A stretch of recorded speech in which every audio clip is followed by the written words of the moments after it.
capítulo 6, versículos del 1 al 6, dice lo siguiente. Salió Jesús de allí y vino a su tierra y le seguían sus discípulos.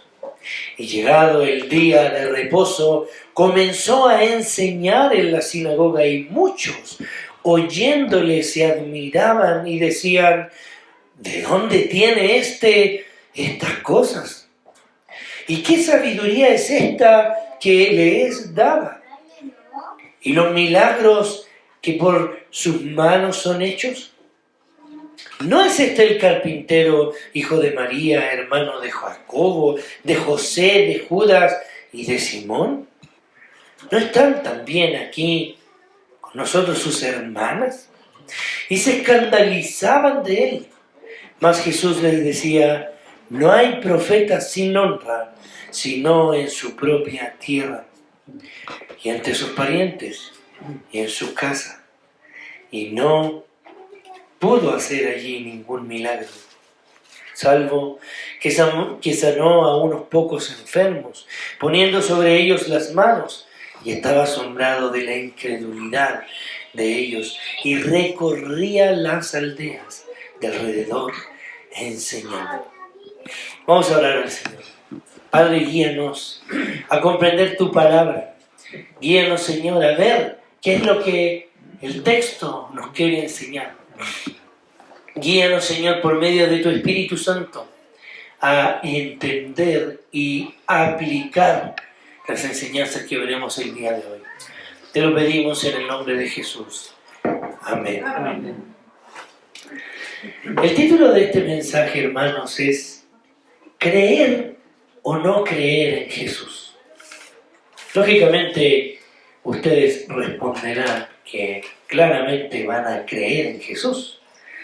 Pero el día de hoy veremos por medio de esta historia breve que tenemos aquí en Marcos capítulo 6, cómo mucha gente asombrosamente podría demostrar incredulidad en Jesús.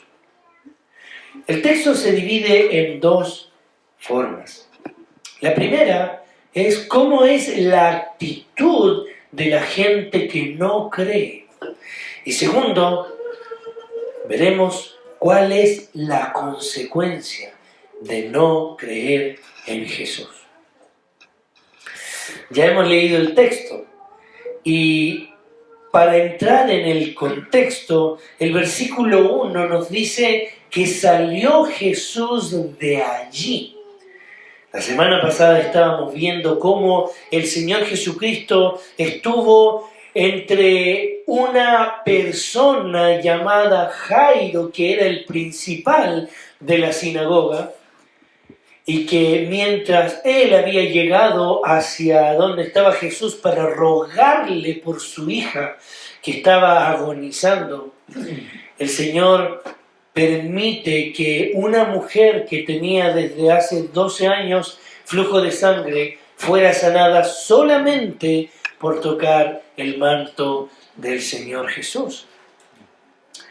No solamente nosotros vemos esta historia de que Jesús revive a la hija de Jairo que muere en el intertanto que ellos caminaban hacia la casa de Jairo, y además de eso el Señor sana a esta mujer, sino más bien el Señor nos mostraba cómo es que realmente significaba tener fe en Jesús. Y la fe era demostrada por medio de algo que era bastante característico en esa historia: el temor y el temblor ante Jesús. Cuando termina esta historia y esta situación, dice la palabra del Señor que Él salió de allí. Y Jesús se marchó de ahí, que era el lugar de Capernaum, como habíamos dicho, y volvió, dice la palabra del Señor, a su pueblo. El propósito del Señor siempre era predicar la palabra de Dios. A eso Él había venido, dice el versículo 38 del capítulo 1. Él iba de un lugar a otro enseñando el mensaje del reino de Dios. ¿Cuál era ese mensaje? arrepentíos, porque el reino de los cielos se ha acercado. Arrepentíos y creed en el Evangelio. El Señor Jesús había viajado a diferentes lugares no lejanos a Capernaum, que era la central del ministerio de predicación de Cristo. El Señor ejercía la predicación de manera continua a los lugares que Él iba, porque claramente esto era lo que iba a permitir que las personas creyeran en Él y se salvaran por medio del Espíritu Santo. Pablo le dice a los corintios que el Señor se agradó salvando a los creyentes por la locura de la predicación, y justamente esto es lo que Jesús hacía. Una de las preguntas, hermanos, que podemos hacernos es ¿qué cosa predicaba Jesús? Creo que ya lo hemos respondido en cierta forma, pero Lucas, capítulo 4, versículo 16, que como nosotros sabemos, los 4 evangelios que vemos en Mateo, Marcos, Lucas y Juan representan 3 de ellos exclusivamente evangelios sinópticos, o más bien dicho, miradas iguales pero diferentes de diferentes personas que estaban viendo lo que Jesús hace. Y Lucas capítulo 4, versículo 16 al 30, ustedes ya se dan cuenta de que no son 6 versículos los que relatan esta historia, sino que son mucho más, aproximadamente 14 versículos, en donde se detalla qué es el contenido de lo que Jesús está diciendo. Y dice la palabra del Señor, y más adelante lo vamos a leer, que Jesús precisaba el mensaje de arrepentimiento. El texto dice que el Señor salió de allí y llegó a su pueblo. ¿Cuál era la tierra del Señor Jesucristo? ¿Cómo se le llamaba a Jesús? Jesús de Nazaret. Nazaret era el pueblo donde Cristo se había criado.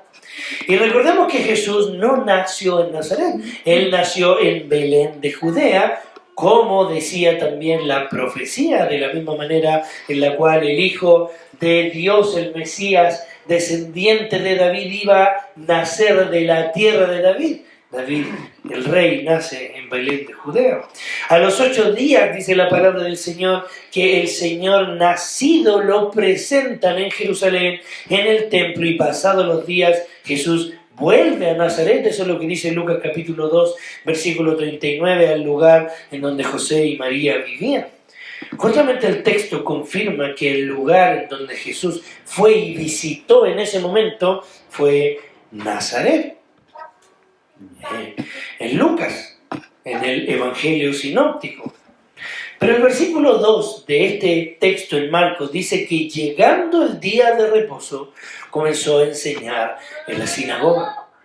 El Señor Jesucristo acostumbraba a ir a las sinagogas, lo hemos predicado en otras partes de Marcos, y se entiende que había un tiempo también en el cual los maestros, los rabinos, podían enseñar en las sinagogas justamente en un día de reposo, un tema libre que ellos quisieran enseñar. Algunos de ellos eran invitados por los principales de las sinagogas, otros solicitaban ese tiempo para poder enseñar. Se daba la oportunidad de poder hablar de la palabra del Señor. Y si mal no recuerdo, hace algunos meses atrás, cuando estudiábamos el texto de Marcos, también encontrábamos en el capítulo 1, versículo 21, en donde el Señor se mete a una sinagoga a enseñar. Y justamente, ¿por qué en la sinagoga era tan probable que los maestros enseñaran? Porque en ese lugar era donde estaban los rollos. ¿Qué eran los rollos?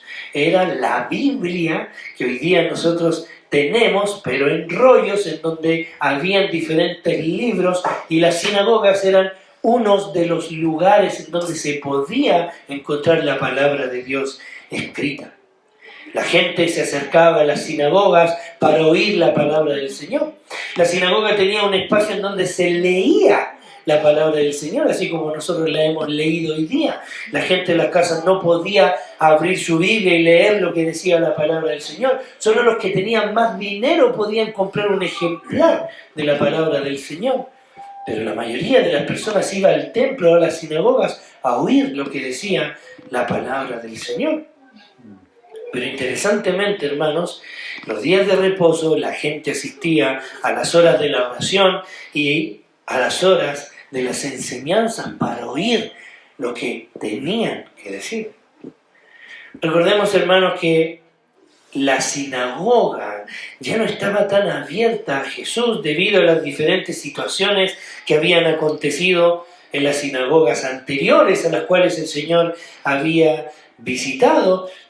Lo de Jairo que había sucedido, en donde Jairo era un principal en la sinagoga. Tal vez, como decíamos la semana pasada, Jairo no le importó lo que estaba sucediendo con Jesús. A Jesús le estaban vigilando desde Jerusalén. Mandaban a personas para poder juzgar lo que Jesús estaba haciendo, que escucharan cada palabra. Pero dice la palabra del Señor que nadie podía tener algo para poder juzgarle. Nadie podía agarrar algo que Jesús había dicho para poder juzgarle, porque Él era la palabra, Él era el verbo, no se podía equivocar en nada de eso, claramente nunca se equivocó. Pero es interesante, hermanos, que esta visita que el Señor hace a la sinagoga es la última vez que vemos una sinagoga en el libro que escribe Marcos. Y ya vamos a ver por qué. Como lo vemos en Lucas capítulo 4, el contenido de la predicación de Cristo es acerca de Él mismo. Dice Lucas capítulo 4 que el Señor se levantó a leer y se le dio el libro del profeta Isaías, Lucas 4:17, y habiendo abierto el libro, halló el lugar donde estaba escrito lo siguiente: el Espíritu del Señor está sobre mí, por cuanto me ha ungido para dar buenas nuevas a los pobres. Me ha enviado a sanar a los quebrantados de corazón, a pregonar la libertad a los cautivos y vista a los ciegos, a poner en libertad a los oprimidos, a predicar el año agradable del Señor. Y enrollando el libro, lo dio al ministro y se sentó. Y los ojos de todos en la sinagoga estaban fijos en él, y comenzó a decirles: hoy se ha cumplido esta escritura delante de vosotros. Claramente el contenido de la predicación de Cristo no era anunciar a alguien, era anunciarse a Él mismo como el Mesías. Lo que hemos entendido es que Cristo predicaba acerca del cumplimiento de las profecías referentes a su nombre.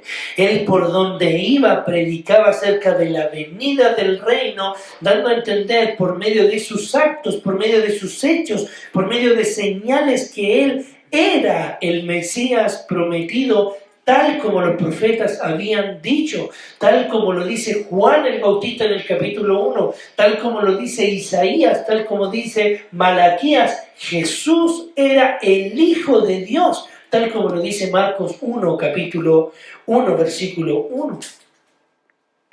Y esto era lo que el Señor predicaba. Pero la palabra del Señor dice que muchos que estaban allí, muchos, dice Marcos 6, oyéndole, se admiraban. Esta palabra, hermanos, tiene que ver con estar asombrado, estar maravillado, debido a que el Señor ya se había forjado una fama en aquel lugar. Muchos lo seguían a donde Él iba para poder ver sus milagros, pero en el capítulo 1 vemos cómo el Señor Jesucristo, cuando enseña en la sinagoga, lo hace con autoridad, no como los escribas, no como los fariseos, dice la palabra del Señor. Por lo tanto, había gente que se asombraba de las cosas que Jesús enseñaba, debido a que todo lo que Él hacía se confirmaba por medio de sus actos, por medio de sus hechos, y muchos creían en Él. Pero fíjense, hermanos, que esta afirmación, muchos oyéndole se asombraban, no tiene que ver con un asombro en el buen sentido. Dice la palabra del Señor que ellos decían: ¿de dónde tiene estas cosas? ¿Y qué sabiduría es esta que le es dada? Es totalmente sorprendente, hermanos, que Jesús haya llegado a la tierra donde Él se crió, donde todos lo conocían, donde nunca habían visto pecado en Él. Según lo que dice la Escritura en 2 Corintios capítulo 5, versículo 21, al que no conoció pecado, por nosotros lo hizo pecado para que nosotros fuésemos hechos justicia de Dios en Él. Pedro, 1 de Pedro 2, 22 al 24 dice, el cual no hizo pecado, ni se halló engaño en su boca. Por lo tanto podemos decir firmemente que Jesús nunca pecó, ni siquiera cuando Él era niño. Eso es lo que dicen las Escrituras. Hay algunas cosas que son altamente probables por medio de estas declaraciones, y es que las personas que estaban allí conocían a Jesús. Debido a que no era un pueblo muy grande, todos se conocían, probablemente sus vecinos y familiares lo veían en ese momento, ellos conocían a Jesús, sabían que era un hombre intachable, sabían que era un hombre irreprensible, sabían que era un hombre que nunca había pecado y no tenían que decir nada malo de él. El pastor Sugel Michelén en una predicación sobre esto mismo dice que Jesús con sus amigos de infancia, cuando Él estaba con sus amigos en la infancia, nunca hizo trampa en los juegos, porque Él no conoció pecado. Él era un hombre sin pecado, Él nunca mentía, siempre decía la verdad. Y claramente la Biblia lo respalda. Y decían, ¿de dónde tiene estas cosas? ¿Y qué sabiduría es esta que les daba? Y estos milagros que por sus manos son hechos. Y comenzaron a decir, ¿no es este el carpintero? Fíjense que esta palabra carpintero que conocemos, que Jesús tenía esta profesión, la palabra significa tectón, que significa trabaja, construye, hace cosas con sus manos, fabrica cosas. Y a esto era lo que Jesús se dedicaba. Algunos dicen que Jesús era carpintero, pero vemos que es probable que no hubiera mucha madera en el lugar donde él vivía para poder hacer una casa o para poder hacer algunos muebles, construir, como lo hacían carpinteros en algún o en aquel lugar. Es muy probable que Jesús haya sido un artesano de la época. Pero ellos comienzan a sacar algo que corresponde a su humanidad y ellos dicen, nosotros conocemos a este era el carpintero. Y además de eso, ellos dicen, ¿no es este el hijo de María? ¿Cuál es el problema que él fuera hijo de María?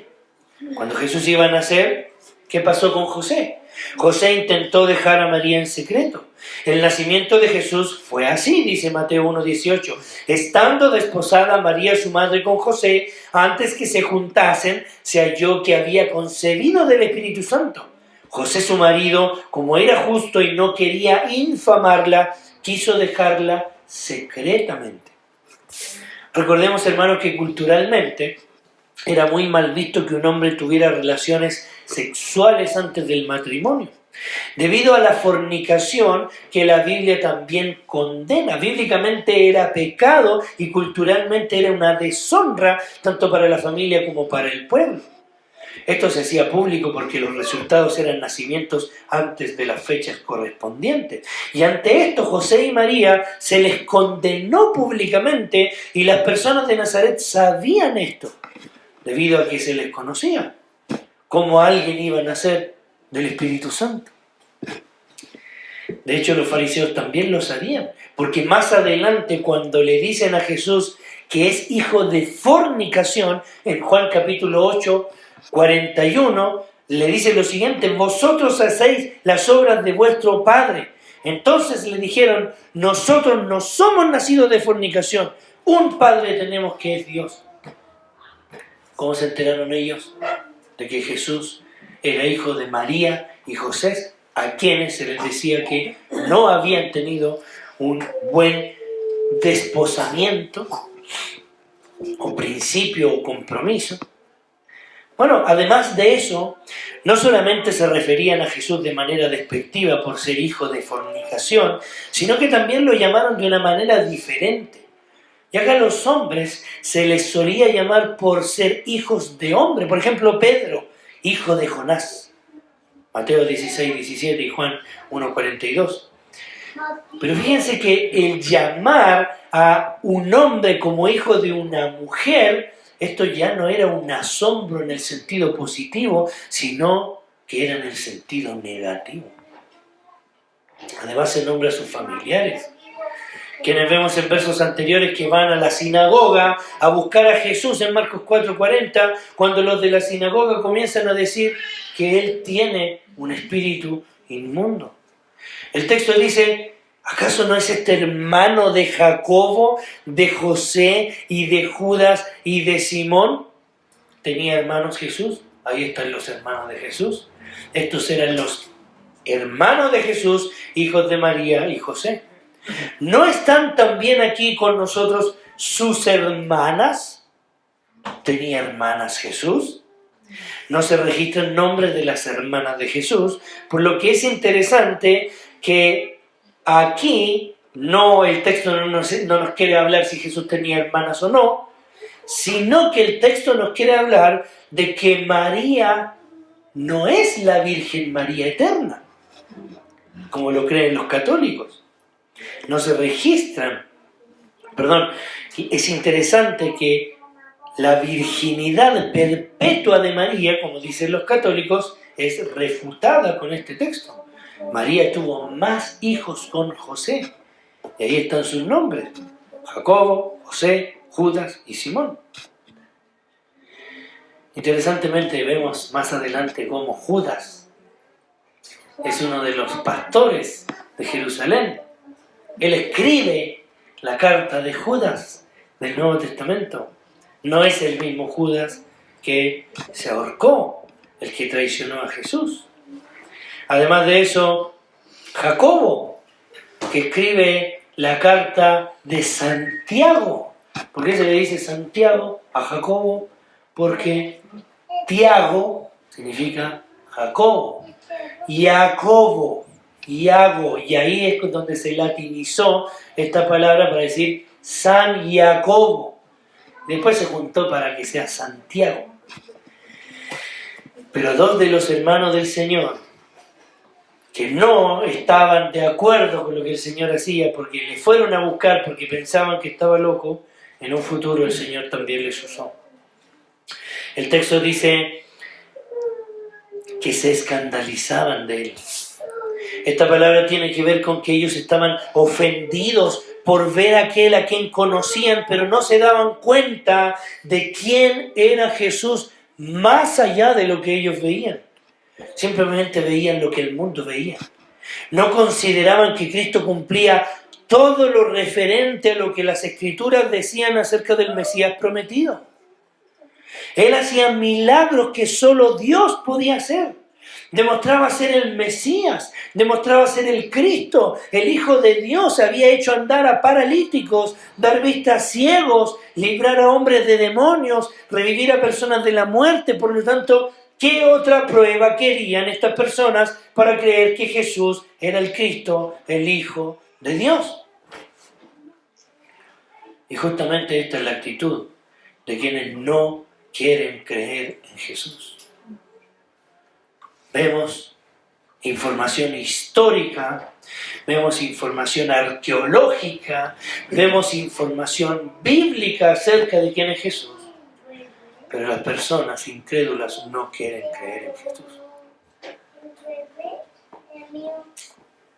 Es aquí en donde vemos, como decíamos, en primera parte, cuál es la actitud de no creer.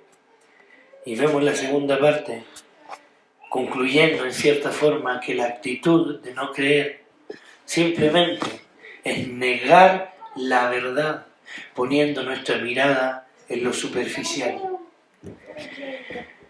Y la segunda actitud de las personas que no quieren creer esto trae una consecuencia al que no quiere creer en el Señor. Dice el versículo 4 al versículo 6.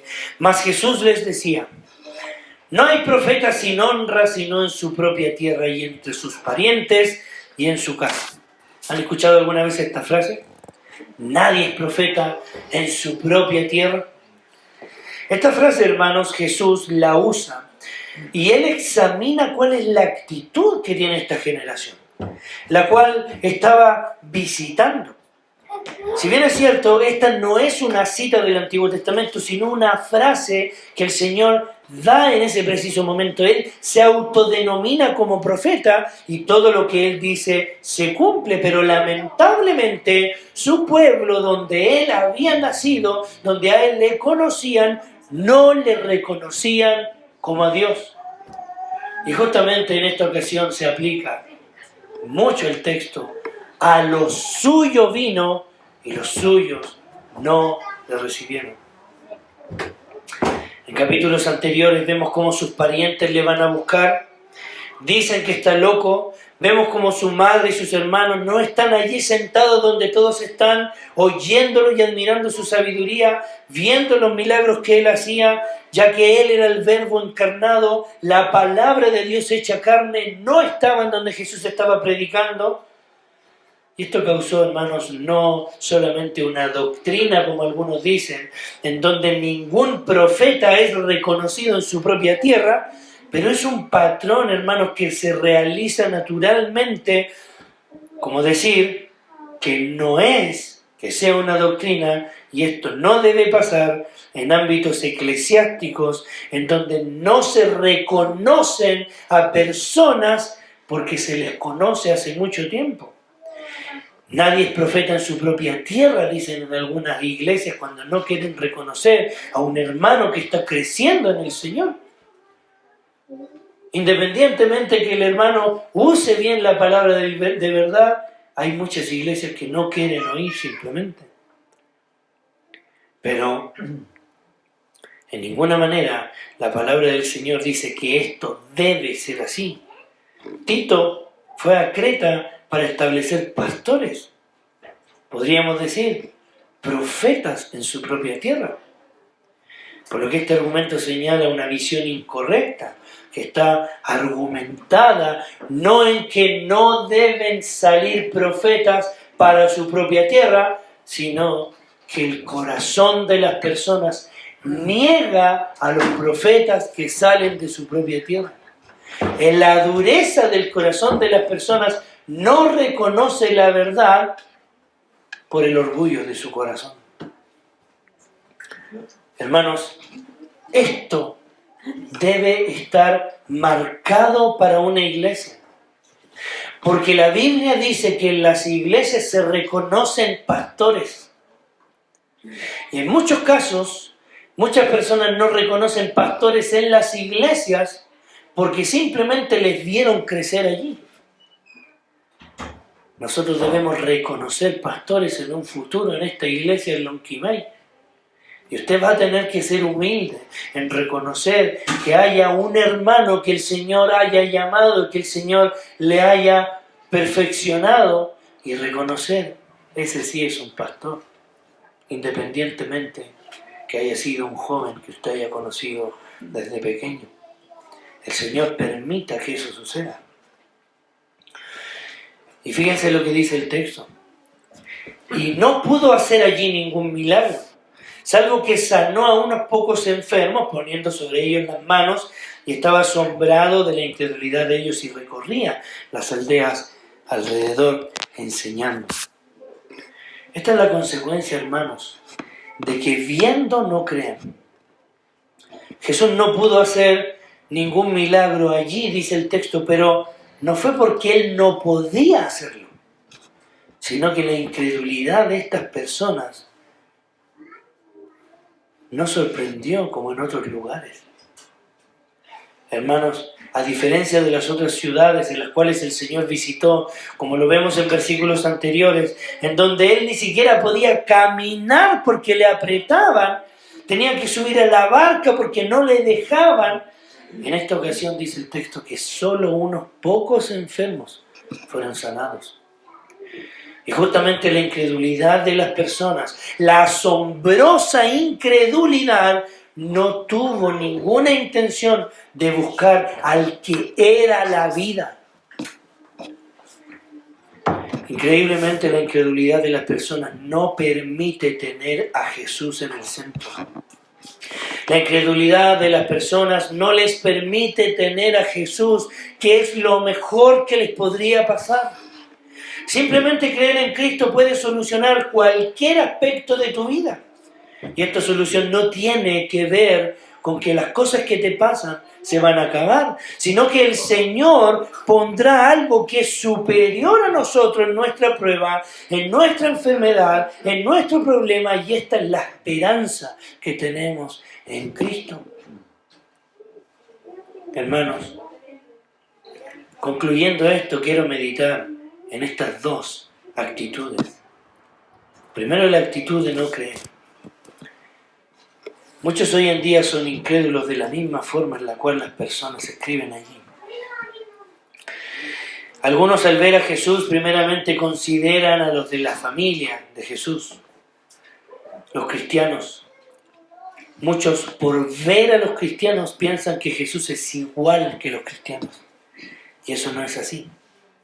Lamentablemente, hermanos, las iglesias no han ayudado mucho en eso tampoco. Las Escrituras, hermanos, son las que dan testimonio de que Jesús es el Señor. El solo el hecho, hermanos, de poner la palabra en alto, de que reconozcamos que el poder de la palabra tenga la autoridad para salvar y transformar la vida de las personas, nos permite conocer de mejor manera a Jesús. Pero cuando tú estás viendo a las personas antes que a Jesús mismo, estás siendo peor que un incrédulo, y justamente Jesús no bendice esta actitud. Hoy en día, hermanos, en muchos casos vemos una actitud incrédula, específicamente en las iglesias, en Chile sobre todo. La gente evalúa de la misma forma al predicador cuando se les conoce desde hace tiempo, o cuando hay una confianza incluso entre los hermanos. Muchos, por no querer creer, desprecian el mensaje solo por el hecho de que creen ser mejores que el que está delante enseñando. O por algún problema que por cobardía no han solucionado, que no está más allá de sentarse a conversar. Pero esta tan asombrosa muestra de incredulidad nos muestra a nosotros que decidimos quedarnos con lo que queremos quedarnos y no reconocer que es Jesús el que debe gobernar entre nosotros. Hoy muchos pastores, como decía, no son reconocidos por el solo hecho de ser conocidos desde niños en las iglesias. Las iglesias prefieren comprar un pastor que venga de otro lugar y pagar un pack en donde la iglesia tiene que reconocerlo automáticamente a un pastor, cuando la Biblia nunca ha enseñado ese diseño para la iglesia. Por lo mismo, las iglesias hoy en día están sin pastor, porque los pastores no forman otros pastores, y porque las iglesias no quieren reconocer a pastores. Hermanos,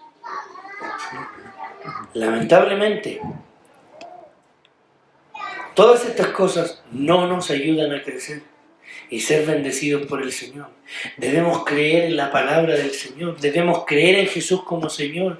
De otra manera, no seremos bendecidos. Si tú desprecias la palabra del Señor porque tal vez ves inferior a un hermano de tu iglesia, o ves del mismo nivel a un hermano de tu iglesia que te dice una verdad que es indiscutida, piensa que Jesús es la autoridad. Y no seas incrédulo a la palabra del Señor. Hermanos, si despreciamos la palabra del Señor y su voluntad y su diseño para cada cosa, no seremos bendecidos. Y por último, la consecuencia de no creer. Justamente la consecuencia de no creer no bendecirá nuestras vidas. Iremos por un camino incorrecto. Si tú no crees, si tú viendo todas estas cosas eres incrédulo, adivina qué, no tendrás bendición. Si teniendo las Escrituras y no las lees porque crees que hay algo mejor, simplemente estás menospreciando y eres un incrédulo que cree que por sus propias ideas puede hacer las cosas, pero tienes que arrepentirte. Hermanos, no debemos ser incrédulos. Creámosle al Señor. Creámosle al Señor. Creámosle a su palabra, porque Él es la palabra. Dependamos de la palabra del Señor, porque esta es la verdad. Pensemos en Cristo. Pensemos en que la verdad se hizo carne y habitó entre nosotros. Y vimos su gloria. Gloria como de la del unigénito del Padre, lleno de gracia y de verdad. La verdad se hizo carne y murió en la cruz por nuestros pecados, para que todo aquel que crea en Él no se pierda, mas tenga vida eterna. Hermanos, creamos en Cristo, aprendamos de Él, reconozcámosle como Señor. Él es el que tiene el primer lugar en la iglesia. Y hoy día yo te pregunto una vez más, ¿creer o no creer en Jesús? ¿Qué vas a decidir como cristiano? Oremos al Señor.